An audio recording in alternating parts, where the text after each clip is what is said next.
Can I go to the cinema now? Yep. Cool. Liam went to the cinema, and now it's time for his spoiler-free review of the film that he saw at the cinema, because I only had time to see one this week. And that one was Ghostbusters, the new one. Came out recently. It's had a lot of flack, Jack.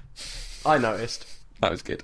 A lot of angry people on the internet aren't very fond of it, because it has women in it, Jack. I don't think that's the only reason. I know there are people that are angry because of that. Yeah. But don't say that everyone that didn't like it is saying that. Not everyone, but... Because I've definitely seen reviews where people were like, this wasn't a good film, and their reviews didn't start with, look at all the women. Yeah, well... It got an... Okay, before we even get to the reviews, once it was just announced, and the fact that it was all gender swapped annoyed a lot of people. Yeah, I agree with you. There were definitely people that were annoyed by that. I just don't like when you generalise, Liam. Well, this happens, doesn't it? You generalising? Yeah. Yes. And you not liking it.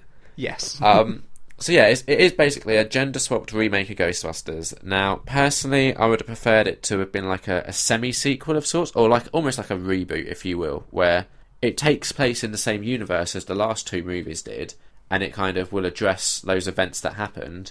But the thing with Ghostbusters is it would have been so easy to have done that and then been like, at this point in time, people have kind of almost forgotten what the original Ghostbusters did, and that skepticism of the paranormal had returned. Yeah. Like, 100% you could have done that. But instead they just went for a straight-up remake, which is a little, upsetting. But yeah. I got over it. The cast, all good chemistry. The highlight by a long shot was Kate McKinnon, who, honestly, Jack, it is worth watching this movie just for her. I predict she will be a new crush of yours. Well, that's not very difficult to get on that list.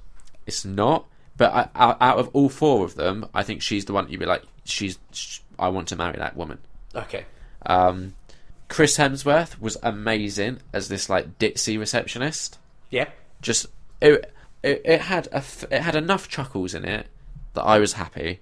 I would say 3.5 out of 5, and for me, it was on par with Ghostbusters 2.